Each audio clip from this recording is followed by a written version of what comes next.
नमस्कार। आज की इस खास चर्चा में हम बात करने वाले हैं देश सेवा के एक बहुत ही प्रतिष्ठित और शानदार अवसर के बारे में। अगर भारतीय सशस्त्र बलों यानी इंडियन आर्म्ड फोर्सेस की वर्दी पहनने का सपना है तो तैयार हो जाइए।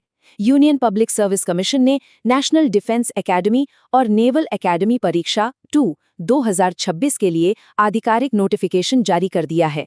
ये सिर्फ एक एग्जाम नहीं है, बल्कि देश के सबसे बेहतरीन मिलिट्री संस्थानों में शामिल होने और 148वें कोर्स का हिस्सा बनने का एक डायरेक्ट टिकट है।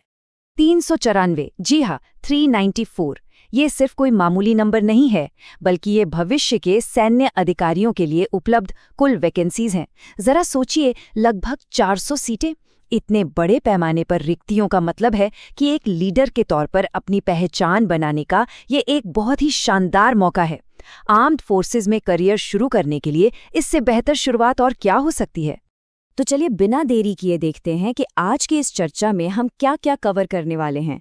NDA 2 का अवसर, कौन इसके लिए योग्य है, जरूरी तारीखें, फीस और सिलेक्शन प्रोसेस, और अंत में अप्लाई करने के स्टेप्स। भाग 1, NDA 2 का अवसर और इन वैकेंसीज का पूरा ब्रेकडाउन। अब अगर इन 394 पदों को देखें तो ये चारों अलग अलग विंग्स में बटे हुए हैं। सबसे बड़ा हिस्सा जाता है हमारी थल सेना यानी आर्मी को, जिसमें 208 पद हैं। उसके बाद वायुसेना यानी एयरफोर्स के लिए 120 पद रखे गए हैं। वहीं नेवी के लिए 42 और नेवल एकेडमी के लिए 24 सीटें हैं। ये क्लियर कट बंटवारा इसलिए है ताकि उम्मीदवार ये आसानी से तय कर सकें कि उनका असली लक्ष्य किस विंग की तरफ होना चाहिए। भाग 2, कौन योग्य है, यानी उम्र और पढ़ाई की जरूरी शर्तें। सबसे पहले बात करते हैं उम्र की। देखिए, यूपीएससी ने इसके लिए एक बहुत ही सख्त आयु सीमा तय की है। जन्म 1 जनवरी 2008 और 1 जनवरी 2011 के बीच ही होना चाहिए। और हाँ, ये दोनों तारीखें भी इसमें शामिल है। ये विंडो काफ़ी छोटी है क्योंकि कैडेट्स को ट्रेनिंग के लिए बिल्कुल सही उम्र में अकेडमी पहुंचना होता है। वैसे जो स्टैंडर्ड यूपीएससी रूल्स के तहत उम्र में छूट मिलती है, वो यहाँ भी नियमानुसार लागू होगी। अब यहाँ सबसे दिलचस्प बात क्या है, अलग अलग विंग्स के लिए पढ़ाई की शर्तें भी अलग अलग हैं। अगर लक्ष्य सिर्फ आर्मी विंग है तो बस 12वीं पास होना या इस साल 12वीं की परीक्षा देना ही काफ़ी है, स्ट्रीम चाहे कोई भी हो। लेकिन जैसे ही हम एयरफोर्स या नेवल विंग की बात करते हैं तो खेल थोड़ा बदल जाता है। वहाँ 12वीं कक्षा में भौतिक विज्ञान और गणित का होना एकदम ज़रूरी है। ये टेक्निकल फर्क बहुत बड़ा है, इसलिए फॉर्म भरते वक्त इसका खास ध्यान रखना होगा। भाग 3, एप्लीकेशन की महत्वपूर्ण तारीखें और टाइमलाइन। इस पूरी प्रक्रिया में समय का बहुत ध्यान रखना है। आवेदन तो 20 मई से ही शुरू हो चुके हैं, लेकिन सबसे ज़रूरी तारीख जो कैलेंडर में मार्क करनी है वो है 9 जून। यही अप्लाई करने और फीस जमा करने की आखिरी डेडलाइन है। इसके बाद जो अगली सबसे बड़ी चुनौती है वो है 13 सितंबर 2026, जिस दिन असल में लिखित परीक्षा होगी। तो देखा जाए, समय बहुत तेजी से भाग रहा है। लास्ट मिनट का इंतजार करना बिल्कुल भी समझदारी नहीं है।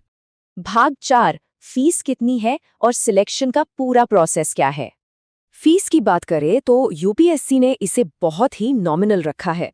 जनरल और ओबीसी उम्मीदवारों के लिए ये फीस सिर्फ 100 रुपये है।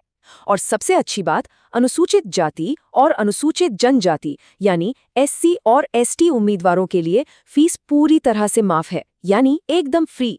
और ये 100 रुपये भी क्रेडिट कार्ड, डेबिट कार्ड या इंटरनेट बैंकिंग से बड़े आराम से ऑनलाइन जमा किए जा सकते हैं। लेकिन असल चुनौती अब शुरू होती है। फाइनल सिलेक्शन के लिए 2 बेहद मुश्किल पड़ाव पार करने होंगे।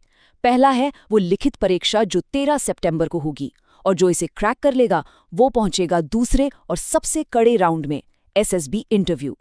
SSB कोई आम इंटरव्यू नहीं है, ये फिजिकल, मेंटल और साइकोलॉजिकल क्षमताओं का एक पूरा पैकेज टेस्ट है। असल में यही वो जगह है जहां देश के असली लीडर्स की पहचान होती है। भाग 5, अप्लाई करने के आसान स्टेप्स और एक्शन प्लान। फॉर्म भरने का प्रोसेस पूरी तरह से डिजिटल और सीधा है। सबसे पहले आधिकारिक वेबसाइट upsc.gov.in पर जाएं। वहां apply online for NDA and NA 2 2026 वाले लिंक पर क्लिक करें। अपनी सारी पर्सनल और एजुकेशनल डिटेल्स बिल्कुल ध्यान से भरें। इसके बाद अपनी साफ सुथरी स्कैन की हुई फोटो, सिग्नेचर और बाकी मांगे गए डॉक्यूमेंट्स अपलोड करें। आखिर में ऑनलाइन फीस पेमेंट करके फॉर्म सबमिट कर दें। और हाँ, फ्यूचर रेफरेंस के लिए इसका एक प्रिंटआउट निकाल कर रखना बिल्कुल मत भूलिएगा। तो लीजिए, इस अवसर की पूरी जानकारी अब सामने है। ये सिर्फ एक सरकारी नौकरी नहीं है, बल्कि ये एक रुतबा है, एक जीवन शैली है और सबसे बढ़कर राष्ट्र के प्रति एक कमिटमेंट है। अब सबसे बड़ा सवाल यही उठता है, क्या वो समय आ गया है जब भविष्य के लीडर्स आगे आएं और देश की सेवा करने का अपना हौसला दिखाएं? पूरी नोटिफिकेशन का लिंक डिस्क्रिप्शन में उपलब्ध है।